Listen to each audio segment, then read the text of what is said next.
right. Well, happy whatever day it is I end up deciding to stream this. This is one of my pre-recorded sessions that I am getting ready for my little bit of a sabbatical here.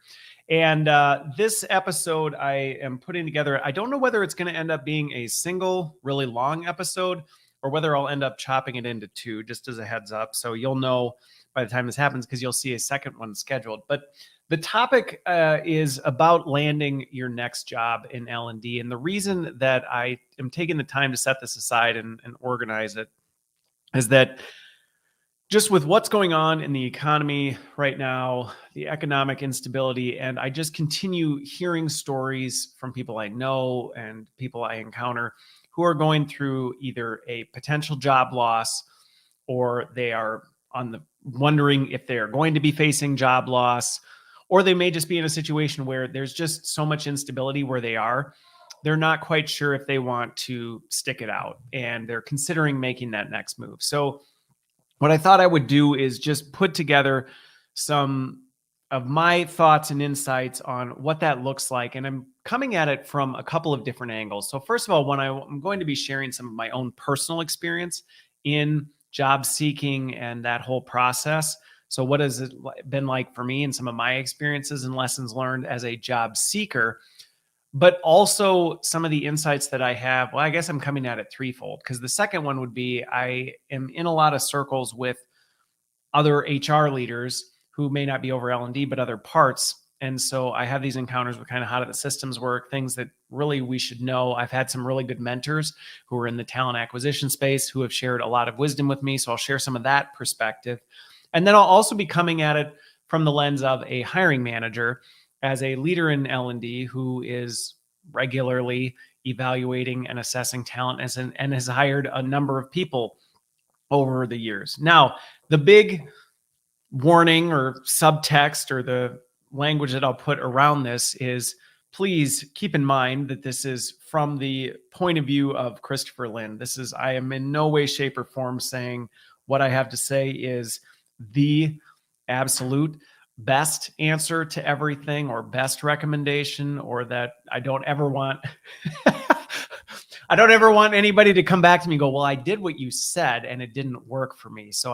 Because, hey, you know what? Again, this is my experience and some of the lessons I've learned through the School of Hard Knocks along the way. So I want to add that caveat to it just to make sure it's clear how I'm approaching this. I am not approaching this as though I have all the answers. And if you do exactly what Christopher says, you will magically land your next best job with that. But again, that's a little bit of the background behind it, some of the why I thought I would do this episode, and then also the warning behind that, so that you understand that I'm not promising you that if you follow the instructions in this podcast, you will land your next job. However, I do feel that it will be a big help. And hopefully those of you listening, whether you're currently out of a job or facing that, I know how hard that is.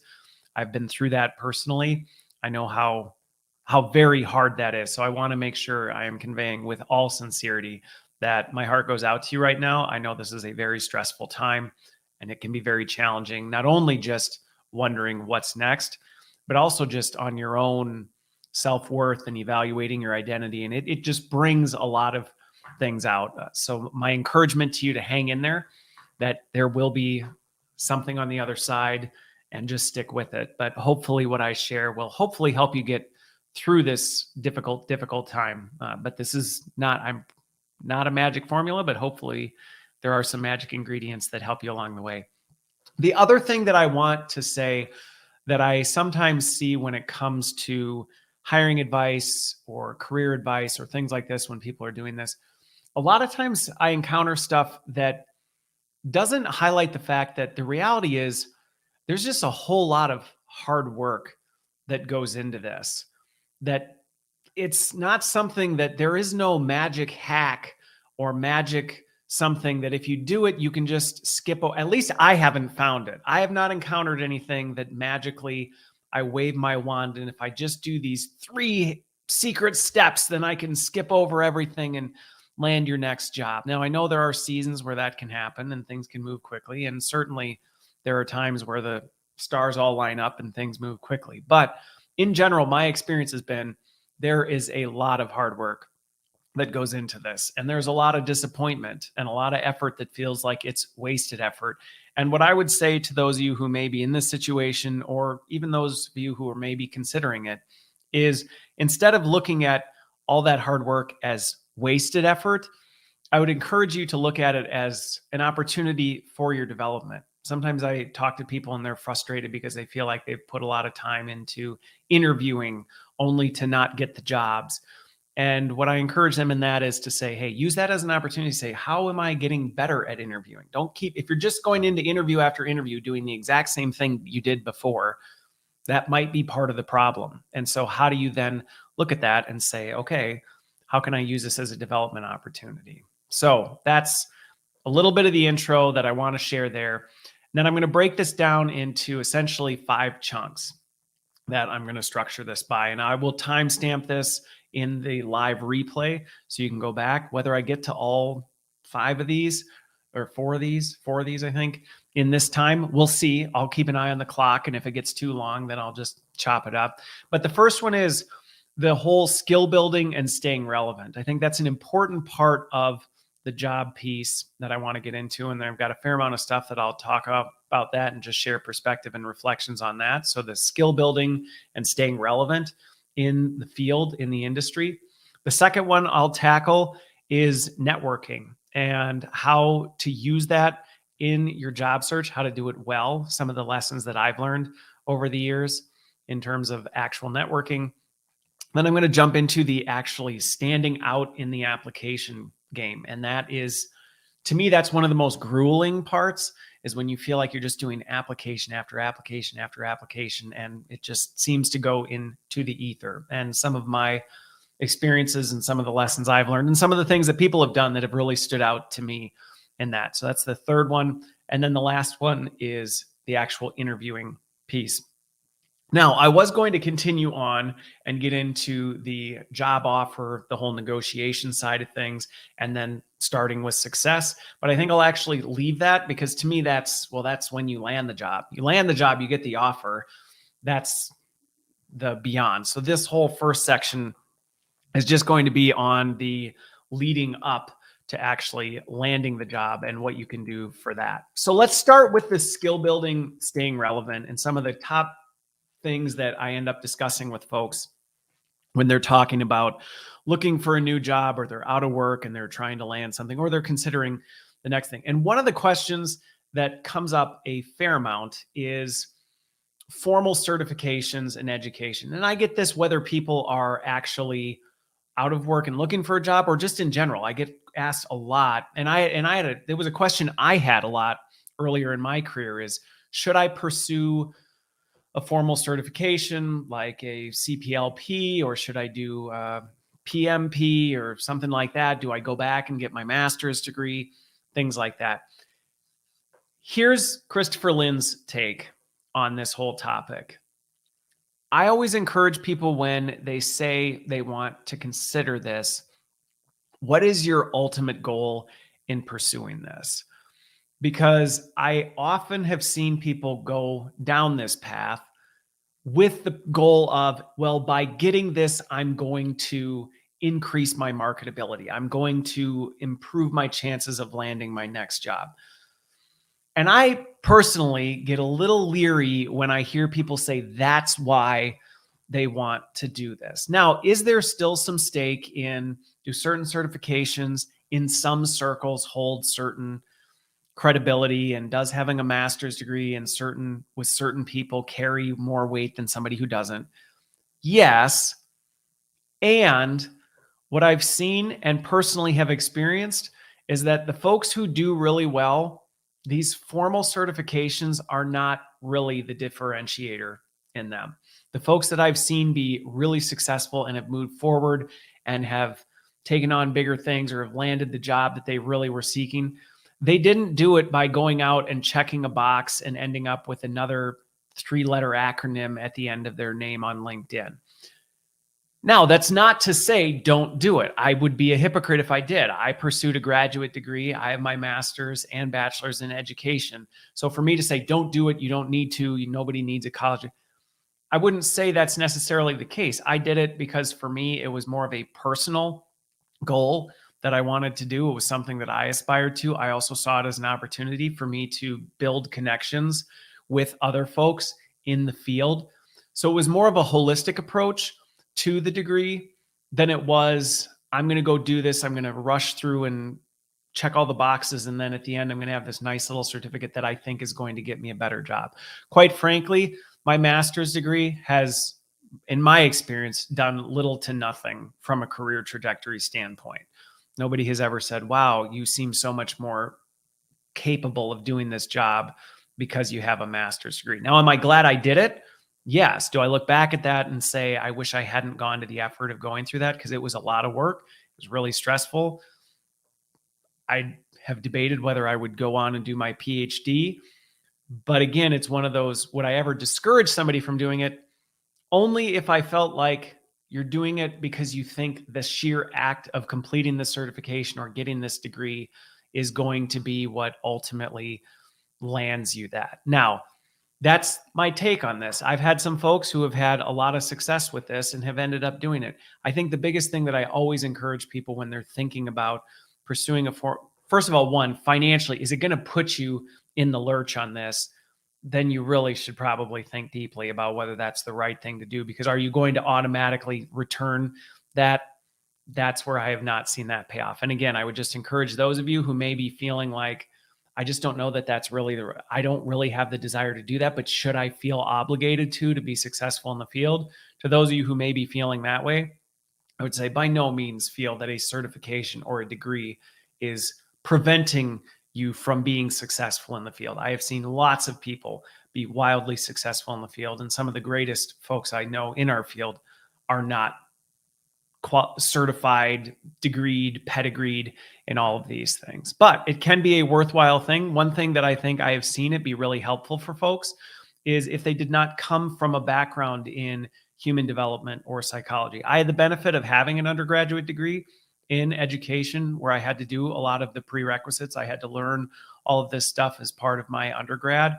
I know a lot of folks who did not have that, and so they've had to learn, and it has been really helpful for them to go back for that. Now, this is where I'm going to transition to, if that's a gap that you're filling, if it's a knowledge gap or a gap in that, I don't think you necessarily need to feel obligated to have a paid.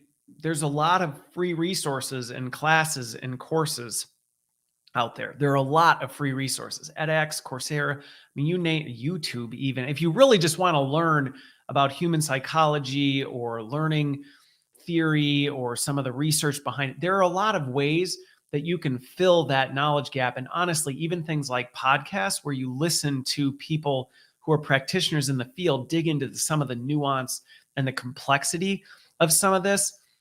In some regards, I feel like there's more richness sometimes in that than going through a traditional thing. Now, that's not to say that's always the case.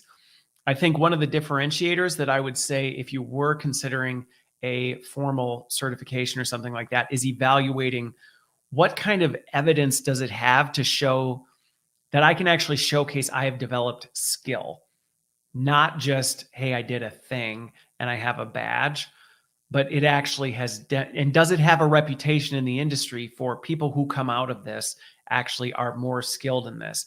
Now, where a degree in formal certification can be helpful if you're coming in from outside of the industry and you're looking to break in. To be completely honest, sometimes L&D can be a little bit snobby when it comes to this. We can be a little snobby about, whoa, you don't have formal experience or a degree type of a thing. A degree can help break some of that versus some of these informal, and you're constantly doing the storytelling of explaining how you do know it, even though you don't have the credentials to back that. I think that's one of the things that we have to watch for in that. The other question, the other one that comes up kind of in this vein of formal degree versus just one extreme is super formal degree program or really robust certification. Then on the other side is, we'll just go away from that and just do something like informal, find resources freely available and do all that kind of stuff. I think in the middle, Some of the things that I've seen is there has been a rise. There has been a rise of these, I don't even know what they're called, but I see a fair amount of them where you can sign up and learn to be an instructional designer for in 8 weeks and land a job in this. Now, if you listen to some of the folks in the industry who are much more intimately familiar with them, the one thing I would say with that is be very careful in some of these programs. There are a lot of programs out there that are promising that if you go through this program, you will land a job in the field in 8 weeks or whatever it is. Like I said, I don't know all of them terribly intimately. I know some of them that are very rich and robust and led by people who are very well qualified to run those programs. And they're doing a great job helping people build the skills they need to land in our industry and are very supportive of helping people make that transition or skilling them up to make that. And I've actually hired some people who have gone through that, and that's been what's helped them make it in. And it has done well, but there are also plenty of them out there that are looking to just take your money, quite frankly. So what I would say is go into that with open eyes and be cautious, ask lots of questions, talk to people who've been involved with them.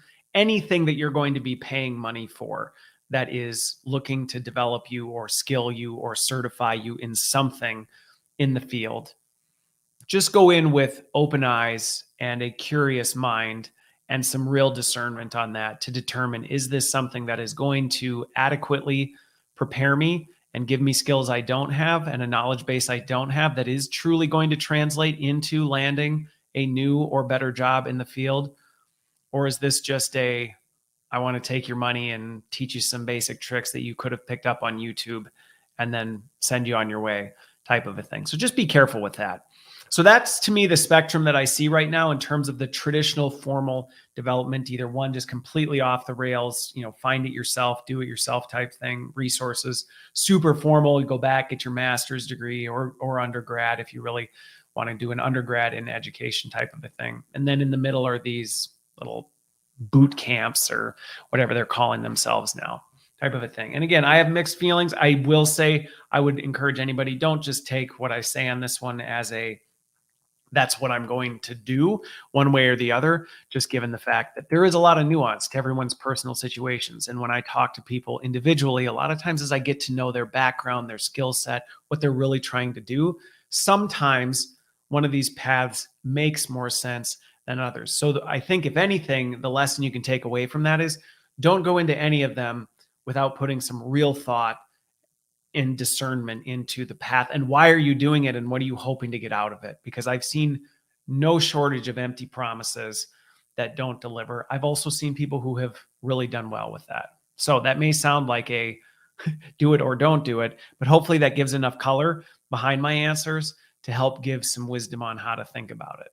Now, I also want to talk about some more action-based development opportunities that I think often go underutilized in our industry when it comes to this kind of stuff. One of the ones that I think can be really helpful for people, and this is maybe a newer category of things, is micro consulting or doing smaller jobs for folks and finding some opportunities where you might be able to lean on some projects that isn't a full-time role. It's also not necessarily a full-time consulting role. Picking up, this is the moonlighting, side hustle work. I heard it on a podcast. I don't remember who was the one who said this. It was a couple years ago, but essentially it was talking about the fact that in this whole skills economy, for the most part, you almost have to think of a side hustle as just something that you do as part of your own professional development. Now, am I encouraging everyone to go out and do a side hustle? No, not necessarily. However, can it be something that can be really helpful where you may be either out of a job and looking for another full-time role, but you want to do something in the middle to bridge that gap, or you may be in a full-time role, not necessarily super thrilled with where it's going, feeling like you're struggling, and you want to do something else with your skills, and the organization just isn't ready to do something with those skills. To that, I think, say that's where doing some micro consulting or small things on the side may actually be an opportunity for you. Now, you can go the full length on this and actually set up an LLC, create your own company, which I think sometimes people steer away from that because they think it's a lot of work. It's a much easier process than you may realize to go to InkFile or one of these companies and set up an LLC and set yourself up as a company to be able to offer services to folks and be protected under LLC versus just John Woods, whatever, doing your own thing type of thing. But this may be an opportunity for you to actually lean in and do some of this work without necessarily taking that on as a full-time job. I've seen a lot of folks who have lost their jobs. This is one of the cautions that I was given when I was going through some things, is to be careful when you're out of a job. If you truly are looking for full-time employment, it can be challenging to try and weigh doing, I'll do some consulting and I'm going to look for a full-time job. The commitment split, I don't know very many folks that I've encountered over the years that have been able to navigate that split commitment terribly well, especially when they're seeking the full-time employment. Do I know folks who have been able to be in a full-time job and do some moonlight work on the side, some light micro consulting? That's different than I'm in the throes of trying to find a full-time job and all the interviewing and all the seeking and all the networking and everything that goes with it. Oh, and by the way, I'm also trying to do some moonlight projects. That, I don't know, would be my recommendation as the best way to approach it. If you're looking for full-time employment, I would say dive in head first. Make looking for your next full-time role the main thing. If you are thinking, hey, you know what, maybe I don't want to do a full-time, well, then make that decision and go that path. That has been what I've observed with people I know who have gone through this journey, and that's been a number of folks. And when I see people completely split their time and attention, it is not something that I've seen typically go super well. But this can be an opportunity, especially if you're in that stage where you're uncertain about your job. There's a lot of uncertainty. You're not sure where it's going to go. You're not sure what this looks like. And maybe you don't quite feel you're at a point where you have the skills, or you'd like to expand your skill set, but not in a new full-time job where you would be held fully accountable to that. That's where micro consulting or picking up some of this moonlight work can be a really, really great way to do it. Now, the one thing I will caution people on that often jump out of full-time employment and go into the consulting world is there is a lot more to it than people often realize. And one of the biggest challenges is the business development side, finding work and actually building a reputation and brand, which is part of one of the things I'll talk about later. That is a lot of work with that. Now, one of the areas that you might be able to bridge this, and this is something that I've seen people do really well, and I actually did this early in the pandemic myself, was volunteering in non-traditional channels. It's one thing to try and get somebody to pay you money to do work for them. It's another thing to say, hey, I have some additional free time and I see an opportunity. I really want to help you just make the transition through this. And I have some skills that I think will help bridge that gap. It is much easier to find people who will take volunteer help than it is to find people who will say, hey, will you pay me to do some of these things? And this can be a really creative way. One of the ways, I'll just give an example from myself that I did, was when the pandemic first hit, I saw what was happening in the education space and how schools were struggling to make this transition. And I had a lot of, with my background in K-12, I had a lot of teachers, friends who were going, how do we do this whole virtual thing? And we got all this technology and all of this stuff. And it was unfamiliar territory to them. Now, having been in the corporate sector, leading learning transformation and digital for a long time, this was my bread and butter. So to me, this was something where I really wanted to help, not only because I saw a lot of struggling teachers and a lot of struggling school systems, but as a father of 6, I have a personal stake in the development of the next generation of kids. And so for me, this wasn't so much for me keeping my skills sharp so much as I saw a major problem, a major hole in our society. And I said, I'm going to lean in to this. And similar, there were some churches that I saw a similar thing. They were just trying to figure out what they were supposed to do as their congregations couldn't come and gather in person type of a thing. In schools, same thing. How do we work with students when they're not there? Are there still plenty of schools and not churches, non-traditional areas and sectors that are struggling, we think we may be behind in the corporate sector?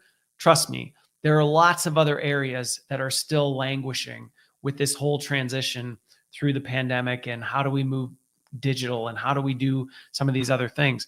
And being able to volunteer in that and offer your services and say, hey, I can help with some of this stuff. I can help in a number of different ways. It may be creating digital content. It may be coaching and developing some of these folks transition through these things. And these are great ways not only to take the skills that you have and pay it forward and better humanity, but also to be able to speak to some of the ways you're going above and beyond the call of duty with your skills and continuing to grow and develop and work in creative environments that you may not have worked before.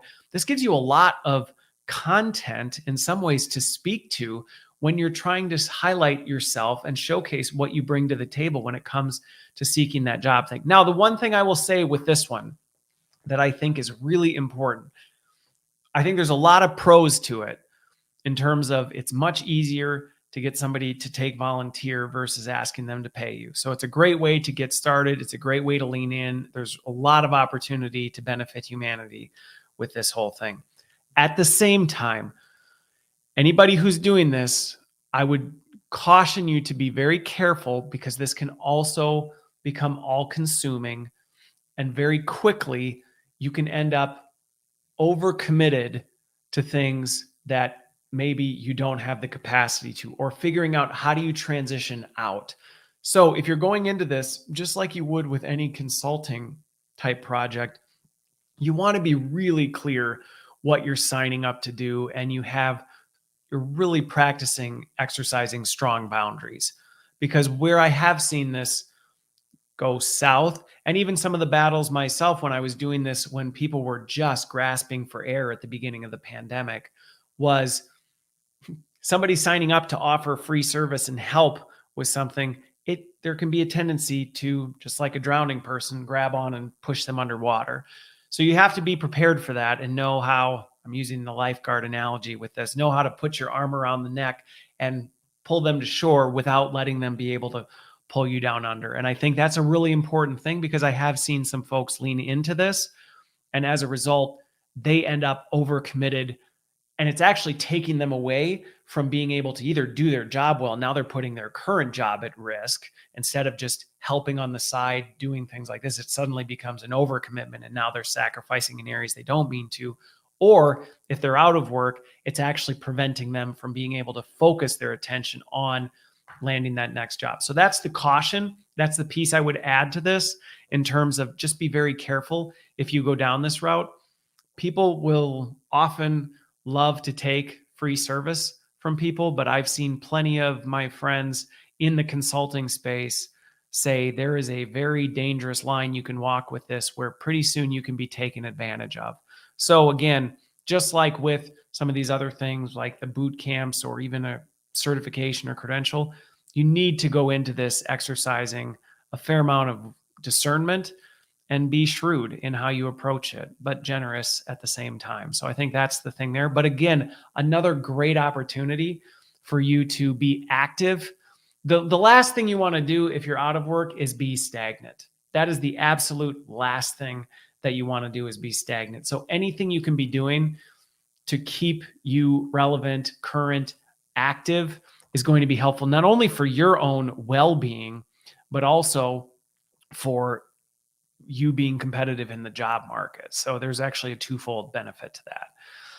Now, the other thing I think that I would really add to this is, whatever you're doing with any of these skill building, staying relevant things, this is probably the biggest caution or watch out, I guess, whatever you want to call it, that I would say is, be sure that you are balancing the scales of acquiring new knowledge with opportunities to actually apply and exercise that knowledge. one of the biggest pitfalls I've seen when people go about skill building, and this isn't just unique to our industry, but we're seeing this as the whole skills thing is picking up, is there's a lot of things out there focused on the knowledge acquisition side of it. How do we acquire more knowledge? How do we fill our heads with all this great stuff? But it's not necessarily laser focused on the actual application and development of the skills. Excuse me, I'm about to sneeze here. Oh, thank you. All right. I don't know who I was thanking there. Anyway, so I think that's just one of my big takeaways with this, or my big recommendations with this, is just make sure that whatever you're doing, yes, it's good to be listening to podcasts, watching videos, taking classes, doing things like that. Those are all good things, but make sure you're balancing that out with seeking out those opportunities to actually apply those skills and do something with those skills, so that you're actually growing the skill versus just sounding really good and being able to speak well to it without necessarily being able to back it with effort. Okay, so let me make a note here where I am from a timing standpoint. I definitely think I am going to break this into two because this is going longer than I anticipated. So the next one I'm going to talk about is the networking piece. And to be clear on this, I'm going to share a little bit of my background and my story on this, because the reality is networking has historically, in the past, was always a very difficult thing for me. For those of you who don't know, I am extremely introverted, which a lot of people don't believe because of how much content I put out and how boisterous, I guess would be a word, I can be sometimes. But realistically, traditional networking for me has always been difficult. And I remember early in my career, I was told, in order to be successful in your career, you're going to have to get out there. And when I was given this feedback, the individual literally meant physically get out there, go to conferences, go to events, go to networking dinners and lunches, and insert yourself into all of these different things, which for me was kryptonite. It honestly was. Now, I know there are plenty of folks who may listen and watch this who love that. And to you, that's your jam. Kudos to you. I probably will not be speaking to that side of it, because to me, that's kryptonite. So are you going to find me I get emails all the time asking, hey, do you want to get together for this L&D leaders dinner? No. And some of it's just practically speaking, that's dinner time for me and my family. And no, I'm not going to give that up to go have awkward small talk with folks. Personal opinion. So for me, that just isn't something that I am going to invest in. And now, again, I know folks who do that. They enjoy it and they get a lot of value out of that. And if that's you and you say, who are those people? I am happy to tell you who some of those folks are. Message me offline. I can point you in the direction of folks who are super active, outgoing, doing all of these, involved in all of this other stuff. My personal piece is not only because as an introvert, those things are kryptonite, but the thing that I'm always assessing is, and I actually made some notes on this the other day, I'm extremely disciplined with how I spend my time. So the way I spend my time matters a lot. And to me, I look at some of those things and I go, there's a fair amount of time spent on that. The travel, the time actually at the thing, any sort of follow-up type of thing. And so for me, when I do the overall value equation, and again, I'm not expecting people to take Christopher's value equation and apply it to them. But for me, when I've done the value equation to how much time and energy and effort and fatigue I end up with taking the traditional networking channels, it's not, the value prop just isn't there. It hasn't been there. Now, going back to this early advice I got in my career, I was essentially told, if you don't do that, you will not be successful. I wouldn't consider myself successful necessarily, but I would say I've done pretty well from a networking and a branding standpoint.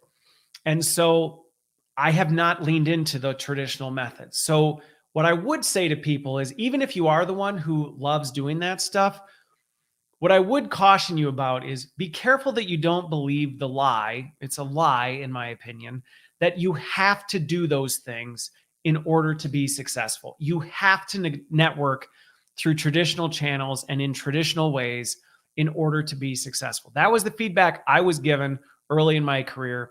I chose to ignore it and get creative about, let me figure out what's at the core of what those important things are that occur in there. And let me see if I can replicate that in a way that works better for me as an introvert. And also, my opinion was more efficient. It was a more efficient way to do that. So let me get into a couple of different things on here. Building a brand for yourself. This is really important to landing your next job.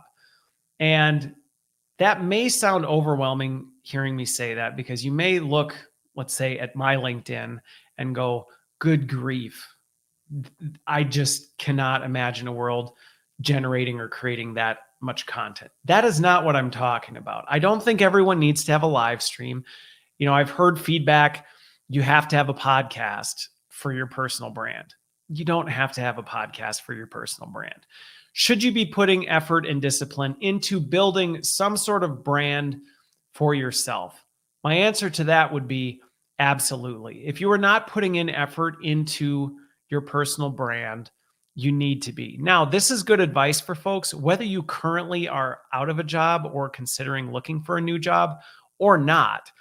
Because quite frankly, the one thing to note about this is not something that happens overnight. You don't decide to start building a brand about yourself and you do it, and 3 weeks later, you've got a brand that everybody recognizes. You're playing the long game with this. And so one of the things that I would encourage folks is, as you build your brand, you're going to need to take some time to personally think about what part, and this is something that I think is going to be really helpful for you as you start looking and landing your job in L&D, is thinking deeply about, what is it about this field that really gets me out of bed in the morning? What are the things that I'm really intrigued by, or that really excite me, that I really love spending time about? Now, does that mean that that's going to be the only thing you do in L&D? No, not necessarily. As an example, part of my brand is learning technology. Is technology the only thing I care about in learning? No, not at all. I'm actually fascinated by all aspects of it. However, I had to make an intentional decision on what was the thing that I wanted to be essentially the jumping off point for what I do in the space. And I think that's an important exercise for those of you who may be in this space where you're looking at landing that next job and saying, what about L&D do I really want to be associated with when I think about that? Again, not limiting that's the only thing that you will do, but what part do I really want to stand out? A person I think who has done a fantastic job in this, Kevin Yates. I'll shout out to you, Kevin. The learning detective. Do I think Kevin is only capable of doing learning evaluation and assessment? No, he's capable of far more than that in learning and development. However, he's done a really good job creating that brand around himself as the learning detective. Now, do you have to go to the lengths that Kevin has to build that brand? No, but I do think the intention of saying, what of L&D do I really want to be associated with as I think about this, is a really important piece, because it's going to help, as you see standing out in the interview piece, it's going to help you start to be able to build and tell those really compelling stories that are going to help you stand out. Now, when it comes to building your brand, sometimes people say, what's an effective way to do that? There are a million different ways that you can do this. And I've seen people, trying to think of some of the folks I know, but I know some folks who are really active on doing it. They're doing it in Clubhouse. I know some folks who are doing some cool TikTok stuff. I know some folks who are doing some really neat stuff on Instagram to help differentiate themselves, and Facebook and other areas. One of the key things you're probably hearing here is social media is a great way to build your brand to a large audience, but one that I think just cannot be overlooked, regardless of where you really invest your brand. Because again, could you do a podcast? Sure. Could a podcast be really helpful in building your brand? Absolutely. It can be a fantastic way to do it. Should everyone go create an L&D podcast? No, I wouldn't advocate for that in any way, shape, or form. But one thing that I would universally say, universally to any professional right now, is Don't let your LinkedIn just be a passive alternative version of your resume. This is one of the biggest mistakes that I've seen for folks when it comes to brand building and just in general, networking, career mobility, building out, finding that next job. The reality is, and I'm speaking to as a hiring man, I'll just tell you from my behavior. The first thing I do when I see a candidate come through who applies for a job, the first thing I do is look them up on LinkedIn. And that is a behavior that is pretty common, quite frankly. Many people, when they get, now some people would say, well, they'll Google them, which again, I'm going to talk a little bit about why using LinkedIn and being active on LinkedIn and not just letting it be this passive place that you go to and occasionally scroll through and look what's on there is actually really important in terms of your own search engine optimization and how are you found on the internet type of a thing. LinkedIn is a really, really powerful way to control this. And it is the professional social media source.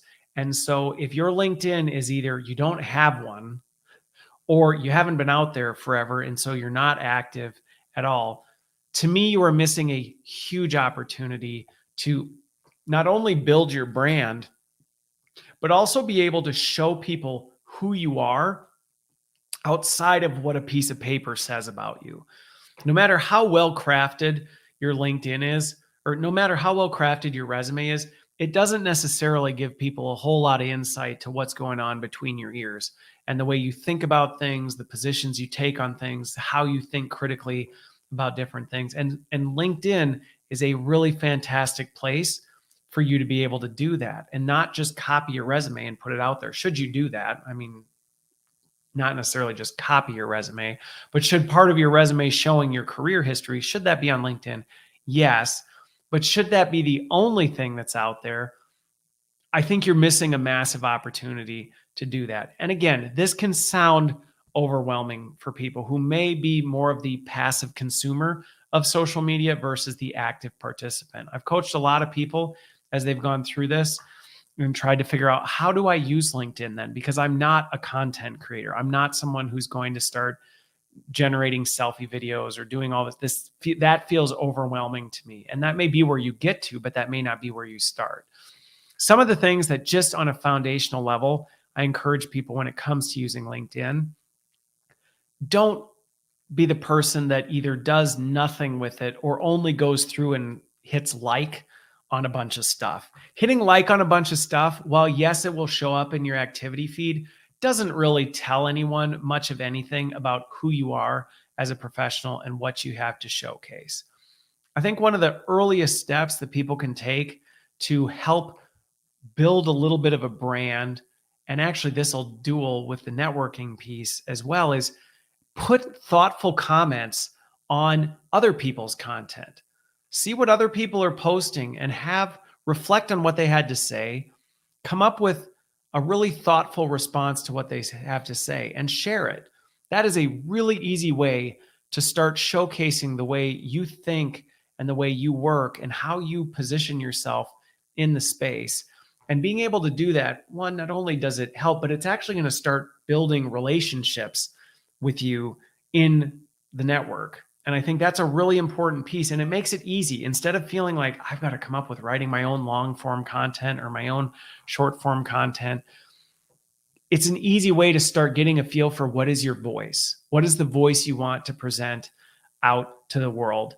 And how do you do that? And I think commenting, sharing, another great way to start small is to read an article and pick out a few thoughts. I've seen some people who take articles and they just copy and paste the text from the article and put it in quotes and share it. To me, I feel like that doesn't really show me much of anything other than, to me, this would be the equivalent of check the box exercise type stuff. This shows me you may have read it. That's about all it tells me about you. You may have read it and maybe this is something that stood out to you. But for all I know, you just scrolled through, found a paragraph or a few sentences and copy and pasted and then shared the article type of thing, trying to show that you read the article. To me, I don't think it says a whole lot versus someone who reads an article and shares a few insights that they had from the article or a position that they've taken. Or sometimes I love when people take a contradictory approach. I read this, I would actually challenge this. That to me, and again, this is me speaking as a hiring manager, that to me speaks to this is how this person is thinking critically about these things and the point of view that they bring and the skill and knowledge that they bring to the table as it comes to things. And this can be a really easy entry level way for you to start building a little bit of a brand around yourself, because people can start to see who you are. And believe me, I don't think I'm alone in this, but this is the kind of stuff I do when I get a resume or somebody applies to a job that I'm either aware of on my team or that reports directly to me. One of the first things I do is go look at somebody's LinkedIn and I go to their activity feed. I'm not necessarily interested in what all their jobs are. I can look at the resume to see that. But what I am interested in is, are they someone who's actively engaged in the community that is learning and development? Are they engaging with their peers? Are they someone who's involved in some of this stuff? And I think that's a really important thing that I often see is missed. The number of people I see on LinkedIn who, if you go to their profile, and I'll just speak to like when I'm hiring, the number of people I see when I go to their profile and it's either just bare bones or there's maybe a copy of their resume and no activity in the last 90 days. The opportunity you're missing is, let's just say I'm that hiring manager, is you're missing an opportunity to tell me a little bit of a story about who you are and how you think about our field and the kind of thoughtfulness and critical thinking you put in to the work that I would, as a potential hiring manager, be asking you to do. And I think that's an opportunity that you don't want to miss. You just don't want to miss it. So regardless of whether you're doing other things, to me, that's one that consistently hiring managers, they're looking at LinkedIn. There's also opportunities for you to see who is connected at that company. And I'll talk about that a little bit in the virtual coffee type spot. But there's lots of benefits aside from just being able to tell a little bit of a story about that. But I think that's a huge one. That's a huge one. And I know a lot of hiring managers in my circles that is our first behavior. We find someone, first thing we do is go look at their LinkedIn. You might do a podcast and that might be fine and dandy, but you have to then assume that the behavior of that hiring manager is they're going to go to iTunes and look up to see if you're on a podcast. That's way outside the trail of things that I'm going to do. Now, if somebody applies and shares, hey, I did this podcast type of a thing, then I may listen to it. But again, you're talking long form content, a lot of other things there's a lot of barriers to somebody finding that.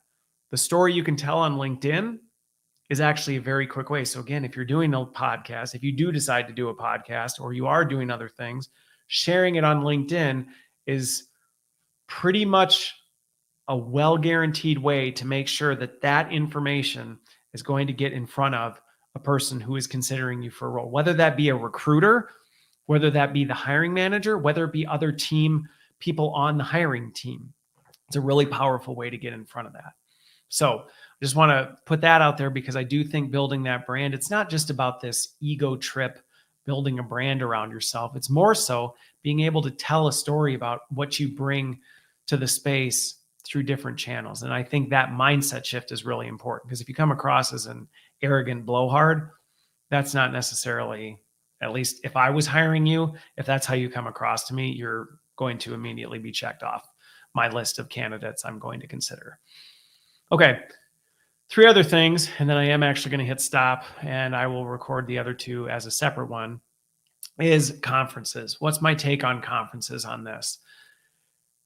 I would put it, for the most part, if it's a consumption of stuff, if you're just going and attending things, maybe a little bit active in the chat. It could be tied, or if you're actually going to a conference, maybe you could say it's a networking thing. I really think of conferences as more of like in the skill building, staying relevant. If you want to go hear what people are doing, if you're in the consumption side of it, if you're the person who's consuming the information, just going as a passive participant, are there opportunities where you can do more with it from a networking standpoint, get to know people, do some of these other things? Yes. If you are thinking more on the conference side, one of the things I encourage people to do all the time, and even for me, if I'm involved in a conference a lot of times, it's because I'm speaking at it. And I encourage people a lot of times to actually speak at conferences. Again, going back to some of it is, it's an opportunity to build a little bit more about your brand and how you think about things and some of the work that you've done. It's a great opportunity to do that.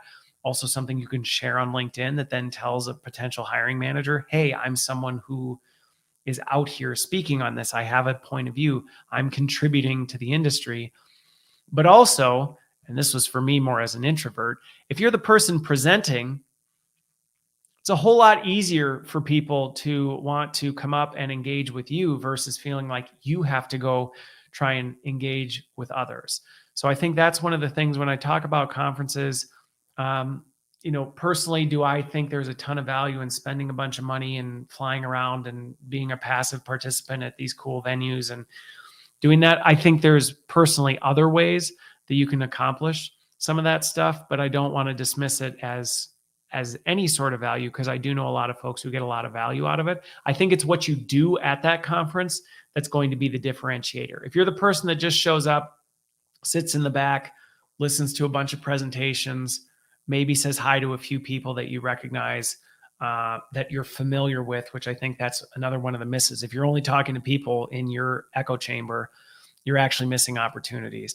So if all you do is either go sit quietly, stay in the back, or only talk to people you're already familiar with and then just go home, it's no different than the practice we try and talk against in L&D, where we say, don't just send people off to training and then have them come back and do nothing with it. And a lot of times that's the behavior I see when I see people approaching conferences. They approach it very much the way we tell people not to approach training. Don't approach training as this one-time event that you go do, and then by the time you get back to the plane, you've done nothing else with it, and you'd never do anything with it after.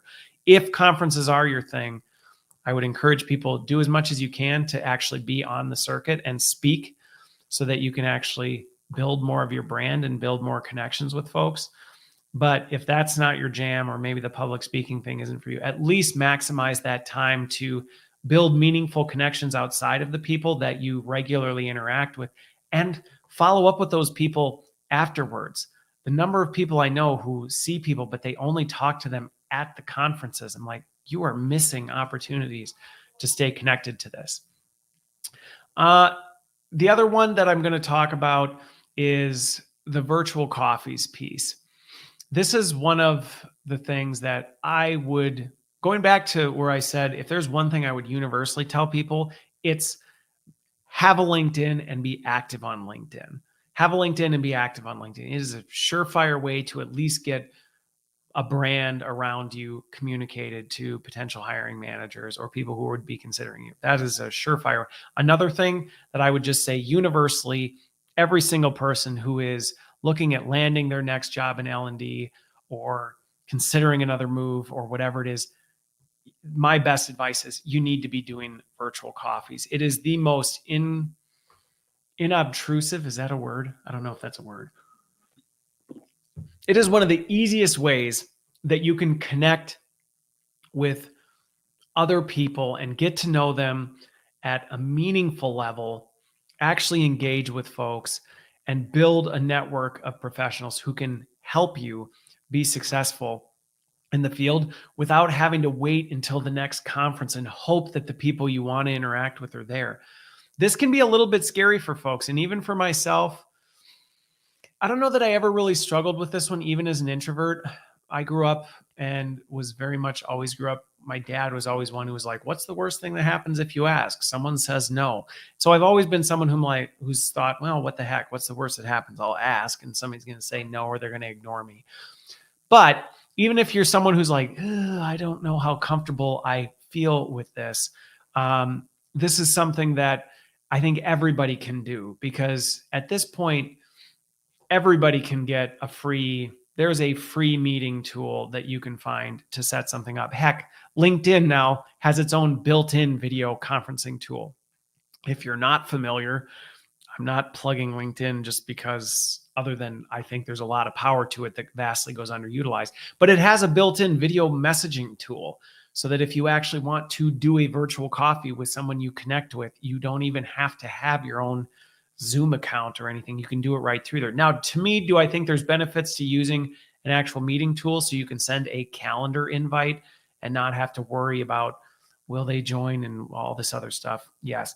The biggest thing that I tell people when it comes to virtual coffees, couple things is, first of all, one, when you reach out and talk to people, one, don't just talk to people that are in the roles you think you want or people that you think are hiring for it.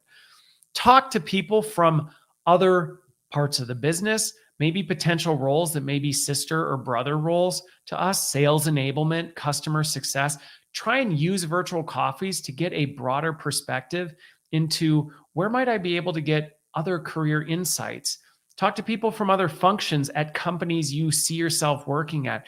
There's a lot of opportunity for you to get to know people deeply without actually ever being in the same room as them. And I think virtual coffees, whether you call them that or not, is one of the easiest ways to do it. Connect with people that you think are interesting to you, that you'd like to learn more about, who may work at companies that you're interested in. You'd like to know what it's like to work there, but be clear that that's what you want to do. I think this is the other thing I tell people that can be really helpful with this is just know when you reach out for virtual coffees, there is an ongoing assumption. I'm going to go to guess because I know I have it. When somebody reaches out and asks about a virtual coffee, if they don't address the elephant in the room, my assumption is this person's looking for a job and they want me to help with that, which may not necessarily be a bad thing, but recognize that may reduce your acceptance rate. Because some people feel really uncomfortable having a conversation with someone. They feel like the only reason you're talking to me is you want a job, and I may not know of jobs. I may not be comfortable doing something about it, type of a thing. So the one piece of advice that I would give to people when you're reaching out to folks asking about a virtual coffee is address the elephant in the room and just acknowledge that, if you are looking to them for a job because it is a specific one, be upfront about it. Be upfront about it and give them an out. So if you think you're connecting with someone who might know about the job, be upfront about the fact that I'm looking at learning more about this job. If you don't actually know anything about it, that's okay. Let me know so that they have an out.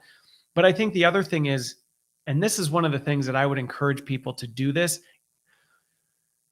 don't wait until you need a job to connect and get to know people. I think this is one of the biggest mistakes people make. And we've all probably been that person where you get the message from someone you haven't talked to in who knows how long, and suddenly they want to randomly catch up. And you go, let me guess, like, I don't even have to guess what's happening. I probably know what it is you're looking for, and it's probably you're out of work. Now, I don't necessarily think there's anything bad with that, but you got to recognize that that creates a little bit of a stigma around the conversation versus if you're doing this when you don't need a job, it is much less awkward of a conversation. And that's where I would say, even if you're not looking for a job, you're not out of work, I encourage everybody I talk to, you should be having virtual coffees with people. Those things should be peppered on your calendar throughout the month, regardless of your job career status. You should be doing these things as part of just your regular development and staying connected with folks. Now, if you are in a situation where you haven't been doing these and now you're out of a job and you're looking for a job, then my conversation to you would change, because I think you do need to address the fact that what you don't want to happen is have this be an awkward conversation. And this will tie to something that I'm going to bring up in the interviewing thing later. But I think this is going to be an important piece where go into that conversation when you reach out, recognizing that, hey, I am looking for a new role, but that's my purpose. Be upfront with people. If your goal isn't to ask them to hire you, don't ask them to hire you. Tell them that be clear about what it is you want to get out of that conversation. The worst thing you can do is get into a virtual coffee and it's awkward as you both sit and look at each other and go, so what do you want to talk about, type of a thing. I think this is where it's really good to go into it being relentlessly curious. And maybe you want to reach out to this person because you're curious what the culture at that company is like. Maybe you want to hear how that company typically handles learning and development, and you want to understand what it's like to work on that team and how do the operations of that team work. Or maybe you want to learn more about a job that's a little bit outside of the role of L&D, and you want to understand how it may intersect or relate One of the things we talk about a lot is we want to be more focused on the business. Well, a good way to do that is to talk with people who are in the business, which, by the way, it's a really good career move to have people in your network who are not the ones who would be competing for the jobs you're looking for. And so by building relationships with people who are outside of your function, who can talk to you about who may be in there, they would be really good people that may know about or may have connections to jobs, and they're not necessarily interested in competing for them. Because if I'm the director of finance at a company, I'm not considering moving to a director of L&D role, but I may know the counterparts over there, and I may get to know you as a learning professional and go, wow, I'd really like to work with that person. I would be happy now to introduce and connect them in to the role that is in learning and development. And it's a non-threatening relationship. So all of that to say, and then I'm going to wrap this up here, is that the virtual coffees and the LinkedIn, when it comes to networking, to me are just two of the foundational bare bones. You should be doing this. You should be reaching out. And with the virtual coffees, what I will tell you is don't get discouraged if when you first start, you don't have a high response rate. You have to remember that a lot of people, when they get a message saying, I'd love to grab a virtual coffee, their immediate thought is, this person's looking for a job. And that may be an uncomfortable conversation in their mind. So help break that down. And if that's not your purpose, make that clear. And if it is your purpose, make it clear, but also let them know how they can help. Because I think sometimes that's where people get stuck is, that's great. You may be looking for a new job. I don't necessarily know how to help you with that. And if you can help set that stage. And the other thing is just get to know people on a personal level. I think that's one of the other things that can be really helpful in building your network, because then as they hear about things or they make connections, they can do that. And the last thing I will add on this virtual coffee piece, when you get the people who accept the virtual coffees, always make a point to ask, is there anybody based on what I'm doing that you think would be helpful for me to talk to after this? Because nothing will increase your success rate of getting a virtual coffee than a person you had a virtual coffee making a recommendation and making that introduction to someone else that you can have that virtual coffee with, so that it's not you reaching out to them and they have no idea who you are, but someone they're familiar with and they trust saying, I recommended that this person have a conversation with you. Whew. All right. So I'm an hour in. I'm going to take a break from this one and wrap right here. Just so you know, part 2, I'm going to focus on how to stand out in the application game. And what you can do with this is, how do you actually go about doing that and standing out in a sea of applications? And then how to do well in the interview piece. I'll talk about that. And we'll see how long that one goes. But hopefully this first chunk was helpful to you, for those of you who are looking at new jobs or looking for new jobs. And also for those of you who may not at this point, but are just thinking about, hey, what are some activities? Hopefully I highlighted enough things in there that regardless of what your status is, I think everybody should be doing these as part of their ongoing personal skill development and professional development. So with that, I'm going to call this the end of episode 1. I hope you have a great rest of your day and a great rest of your week, and we will see you for part 2.